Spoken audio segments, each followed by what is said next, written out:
کرتے ہیں۔ اور پھر اللہ تعالیٰ نے اسی رکوع میں آگے جا کے ارشاد فرمایا کہ بنایا سارا کچھ تمہارے لیے ہے، بنایا سارا کچھ، یہ چوتھے سے پانچواں رکوع آپ دیکھیں گے، فرمایا بنایا سارا کچھ تمہارے لیے ہے، پر تم نے وہ کھانا ہے جس کے کھانے کی تمہیں اجازت دی گئی ہے، حلالا طیبا، پاکیزہ چیز، سارا کچھ تمہارے لیے ہے، پر جس کی اجازت ملے تم نے وہی۔ کچھ چیزوں کی یہاں کھانے کی ممانعت ہے، لیکن جنت میں وہ چیزیں کھانے کی اجازت ہوگی۔ تو فرمایا تم حلال اور طیب چیز کھاؤ۔ شیطان تو تمہیں بے حیائی کا اور برائی کا حکم دیتا ہے، لیکن تم اس طرف آؤ جس چیز کا تمہارا رب تمہیں حکم ارشاد فرماتا ہے۔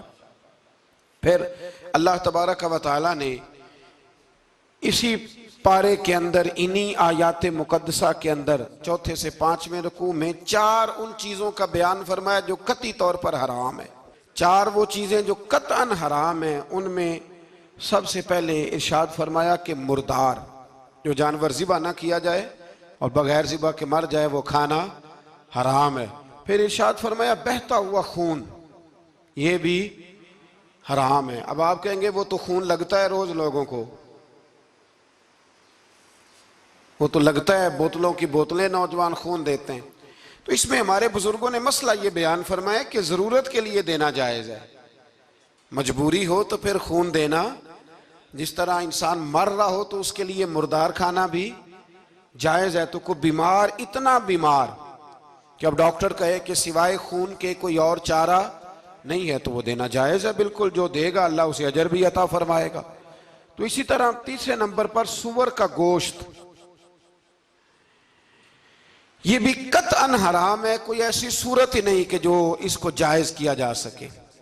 اور پھر اللہ تبارک و تعالیٰ نے اسی آیت میں اس کا بھی ذکر فرمایا جس پر لوگ عقیدے کے لحاظ سے بڑا دھوکہ دیتے ہیں۔ فرمایا وما اہل بہ لغیر اللہ، اور وہ جس پر وقت ذبح غیر اللہ کا نام لیا جائے، جس پر وقت ذبح، جس پر غیر اللہ کا نام لیا جائے، وہ جانور بھی حلال ہے۔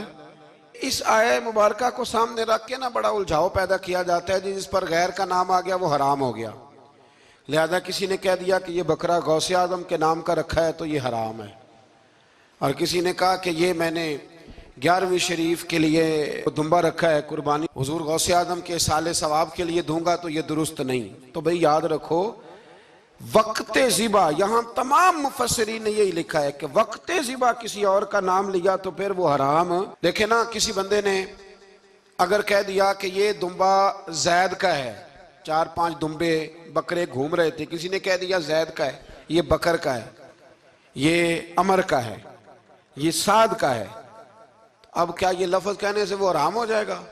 روز کہتے ہو کہ نہیں کہتے؟ وہ عجیب فلسفہ ہے نا لوگوں کا۔ اگر آپ نے کہہ دیا غوث پاک کے سال ثواب کے لیے ہے تو پھر وہ حرام ہو گیا جی۔ تو اگر یہ کہا جائے کہ میں نے بیٹے کے عقیقے کے لیے رکھا ہے، پھر بھائی اگر ولیمے کے لیے رکھا ہو تو وہ تو کہہ رہا میں نے بیٹے کے لیے رکھا ہوا ہے، حالانکہ بکرا تو اللہ کے نام کا ہے۔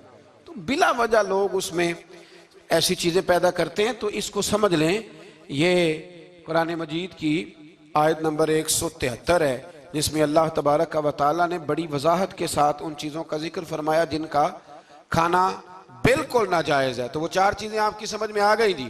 سب سے پہلے مردار، پھر بہتا ہوا خون، پھر سور کا گوشت، اور چوتھے نمبر پہ وہ جانور جس پر وقت ذبح کرتے وقت کہا جاتا ہے نا بسم اللہ ہے۔